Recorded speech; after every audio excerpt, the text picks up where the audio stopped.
Today I'd like to help you control your trajectory when you're around the green. Being able to change the height of your short shots really gives you a chance of being able to hit it close, get up and down, and shoot some low scores. So I want to give you 4 different ways to change the height of your golf shots. We're going to keep it really simple here at first. The first thing you could do is use different golf clubs. I have a 30-yard shot right here, and the first club that I'm going to use the gap wedge or the approach wedge. Typically these are about 50 or 52 degrees.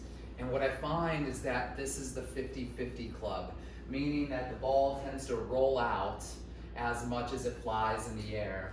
So I'm just going to play this in the middle of my stance, wait a little bit left. I hit that shot. And then we'll look at it. On the left-hand side of the screen, we're going to see that that ball carried 14 yards, and then the total distance was 29. So that's 50-50 right there. When I take a more lofted club, like my 60-degree wedge, my lob wedge, it's not going to be 50-50 anymore. The ball's going to go up higher, and it's going to stop sooner. So I'm going to play it the exact same way. All right, so I have my lob wedge, ball in the middle. I'm going to make a little bigger swing. And then we'll see that one right there. That one carried 24 yards in the air. Total distance was 30. So that one carried closer to 2/3 in the air, and then it stopped.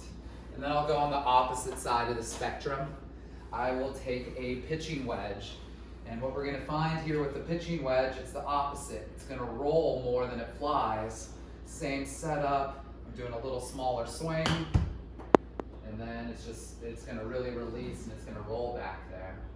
So that one was only in the air 13.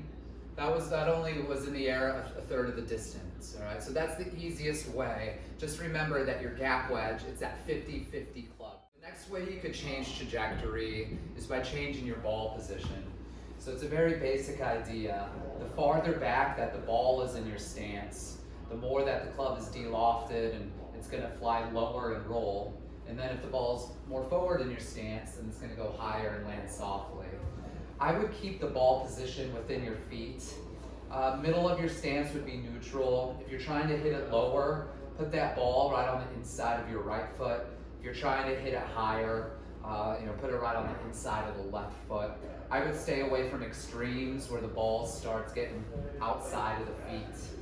All right, so this one, I'm going to go ball back in my stance. I have my gap wedge, my 50-50 club.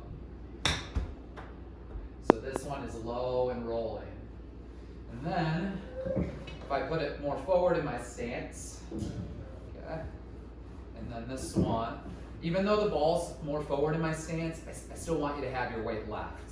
But because it's more forward, then it goes a little bit higher, and then it lands soft. Okay. Another way that you can change the trajectory of your short shots is by adding wrist hinge. And so when we start to get the club to hinge, I want you to release it, and when you release the club, keep the club face pointed up to the sky. I do not want you to flip the club shut. So watch these 2 shots. This one is neutral, ball in the middle.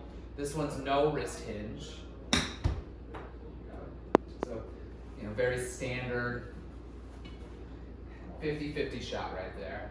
That one, 14 yards carry, 30 total. But watch, same setup. When I start to add hinge, okay, then it starts to pop up a little bit higher. All right. The final way that we can change the trajectory is by opening or closing the face. So the more that we open the face, we're adding loft. I'm taking my gap wedge, my 50-50 club, and when I open it up, now it's like a lob wedge. When I open it up, the face is pointed to the right, but I don't want to hit it to the right. So I have to aim my body a little bit left. And so when you put these elements together, open face, ball forward, wrist hinge. Then we start to really get, ball really popping up in the air and going soft. The opposite is true. If I bring that ball back in my stance, if I close the face a little bit, and then no wrist hinge, then we got something low and rolling.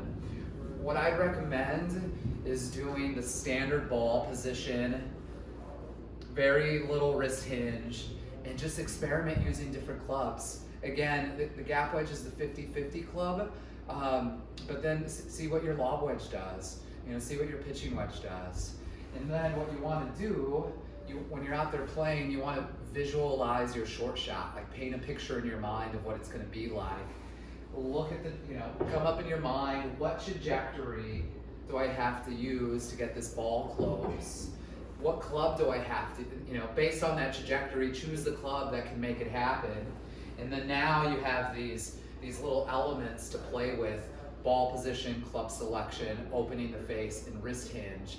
And then you can start to make your short game more artistic, and you can start to get up and down more often. So good luck and keep practicing.